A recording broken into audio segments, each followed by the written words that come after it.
So, How to Train Your Dragon was directed by Dean Dubois, who previously co-directed the first How to Train Your Dragon movie and also directed How to Train Your Dragon 2 and 3. He is now directing the live-action movie of his animated work. And if you don't know the story of How to Train Your Dragon, it's about the island of Berk. These Vikings on this land, they fight dragons and such. So when Hiccup, who is the son of a chief known as Stoic, he winds up befriending a dragon, unintentionally so, allegedly the most fearsome dragon, the Night Fury. And then eventually he starts to change the minds of the people around him, including his friends, his family, so on and so forth. If you haven't seen the movie by now, just watch it. That movie is so much better than this one. So this was a movie that honestly I had mixed feelings going into. I am not a really fan of Disney live action remakes, and I'm just kind of just getting so sick and tired of them. But I should have seen it coming. Other studios would start remaking their anime classics, so DreamWorks started remaking some of their movies. First one up is How to Train Your Dragon, which I thought was odd because it's just freshly new. It's not even 20 years old. At least with Lilo and Stitch, I understand that they remade that one. There's enough of a gap. But this movie seemed a little too soon. But what did interest me at least was that Dean Dubois was directing it. He previously directed the other How to Train Your Dragon movies. So getting him involved with these movies actually helps a lot because like if you're going to give it off to someone, why not give it to someone who knows this world perfectly, who knows the characters very well? And so I saw this movie. I actually saw this movie early. I just didn't have time to sit down and review it. But I saw this movie at the early access screening, which was like the day before the release. And if I'm being honest, if you saw the trailer and thought you're not impressed because a lot of it looks scene for scene, line for line, shot for shot, and such, yeah, that's basically how I felt about this movie. This movie is line for line, sometimes shot for shot. And honestly, I could just watch the animated movie again and get a lot more from this than this movie. But that doesn't mean there aren't bad things in this movie. I will go into some good things I like about this movie first. First off, I thought some of the actors did a good job. Mason Thames, who plays Hiccup, and Gerard Butler, who once again returns as Stoic, I thought they were really good together. Anytime that they interact, that's probably when the movie shined the most. The other actors are okay. There's nothing, they don't do anything really bad, but again, they're kind of just saying a lot of the same stuff that their counterparts already did, and it's just kind of annoying at times, but I'll talk about that a little bit. The dragon designs themselves are pretty cool. Kind of seeing them in, with all the CG and such. Actually, they do look pretty impressive. Most of the side dragons look pretty cool. A lot of the ones in the arena look really cool. The one dragon that honestly does not look great, unfortunately, is Toothless, which I'll kind of talk about a little bit. Aside from Toothless, all the visuals I thought were pretty good. The flying sequences themselves are pretty good. If you do see this movie in theaters, I would recommend seeing it in like 3D, IMAX, RPX, ScreenX, whatever format, whatever special format is around you. See it in that format because this movie definitely is enhanced by that.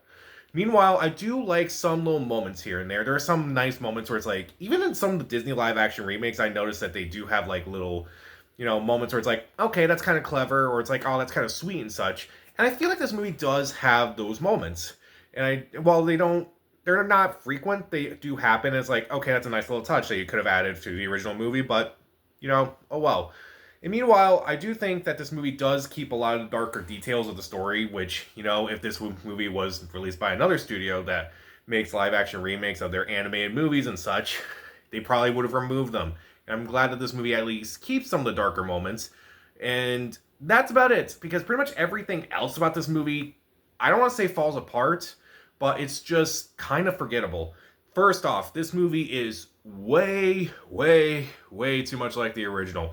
It's not necessarily shot for shot, even though some shots, like, okay, Hiccup touching Toothless, I'll keep that. But pretty much everything else, okay, pretty much every scene involving Hiccup and Toothless is pretty much shot for shot. But it's also pretty much line for line. And if you took a shot every time that there was a line said in this movie that was said in the original movie, you wouldn't make it till the end of the movie.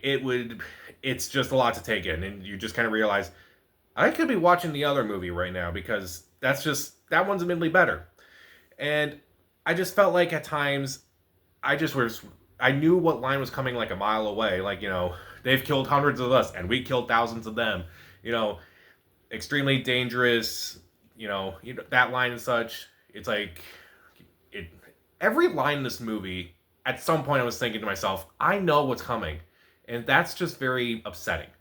Meanwhile, I don't really like Hiccup in this movie at first. Like, Hiccup is not dorky enough. He's not goofy enough. he felt like it looked like he could have been like one of the kids, like, like Astrid, like the twins, and he could have been like one of those kids and such. But like, I feel like if he was a little bit more dorky, I would have appreciated it a little bit more. Toothless, I don't know what was up with Toothless. He does a lot of the same stuff from the original, but he's just not nearly as adorable. At least with Lilo and Stitch. They got Stitch right in Lilo and Stitch. Even though I didn't like that movie, they got him right. For Toothless, not so much. Meanwhile, some of the other side characters I couldn't really care about. Again, most of them are kind of just doing a lot of the same stuff from the original, so they don't really make it their own, unfortunately. And like, there's also a subplot in this movie involving Snotlout and his dad, which is very pointless. It's so infrequent. And it's pointless because there's already a father-son relationship in this movie that's actually working. And yet they throw this one in for no reason. To pad the runtime, I guess? Okay? They really don't add too much new to this one, if I'm being honest. It just felt like, again, this movie plays so much like the original movie that it kind of reminded me of the live-action Lion King, where they did a lot of the same scenes just all over again, just in live action, or made to look like live action. And at least I can say with this, it looked like they were actually filming on an actual set rather than just CGI and such. And I do like the way that Berk actually looks. And I would be curious to see what they would do with How to Train Your Dragon 2, because I think that's a better movie than How to Train Your Dragon 1. But honestly, I just feel like they need to do more than just simply redo the story over again, beat for beat, just in live action. So, How to Train Your Dragon, however you felt about that trailer and how you feel about this movie, I feel like this movie's not really going to change your mind. If you love that trailer, you'll probably love this movie. If you didn't like that trailer, like me, you're probably going to dislike this movie. The acting, for the most part, is fine. Mason Thames and Gerard Butler are probably the standouts of this movie. The dragon designs themselves look pretty good. It's visually impressive from the production design to the actual flying sequences and such. There are nice little moments here and there. It does have some nice dark moments. Well, darker moments that would have been removed if this was done by another studio. But again, so much like the original, Hiccup is not as dorky as I feel like he should be. Toothless is not as cute as I think he should be. The side characters are very pointless. They don't really do much in this movie. They're kind of more... You kind of know who they're playing, but like, you're just looking back on it. It's like, they did so much more in the animated movie than they did in this movie. And some new plot details, which I felt like didn't really add much to this movie. Honestly, you could just watch the animated movie again and get a lot more emotion from that movie.